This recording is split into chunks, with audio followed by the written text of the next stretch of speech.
Du filioque a été et demeure encore et toujours un sujet de controverse dans l'Église concernant le Saint-Esprit. La question est de qui procède le Saint-Esprit, du Père uniquement ou du Père et du Fils. Le terme filioque vient du latin et le Fils.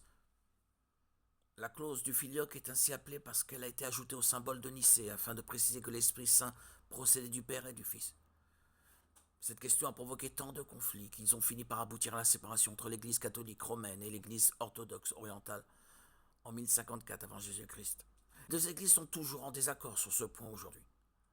Jean 14, 26 dit « Mais le défenseur, l'Esprit Saint, que le Père enverra en mon nom. » Jean 15, 26 dit « Quand sera venu le défenseur que je vous enverrai de la part du Père, l'Esprit de la vérité qui vient du Père. Il rendra témoignage de moi. » Je vous invite à voir aussi Jean 14, 16 et Philippiens 1, 19. Ces passages des Écritures semblent indiquer que l'Esprit est envoyé à la fois par le Père et le Fils. Le point essentiel de la clause du filioque est la volonté de protéger la divinité du Saint-Esprit. La Bible enseigne clairement que le Saint-Esprit est Dieu. Acte 5, 3, 4.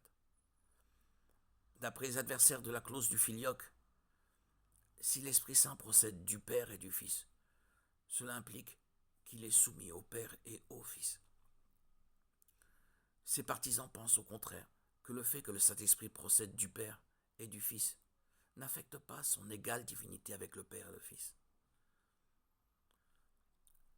Cette controverse concernant un aspect de la personne de Dieu que nous ne comprendrons jamais pleinement. Dieu qui est infini et de ce fait incompréhensible à nos esprits humains limités. Le Saint-Esprit est Dieu et a été envoyé par Dieu pour remplacer Jésus-Christ sur terre.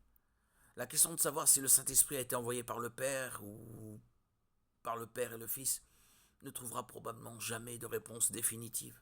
Et d'ailleurs, ce n'est pas nécessaire.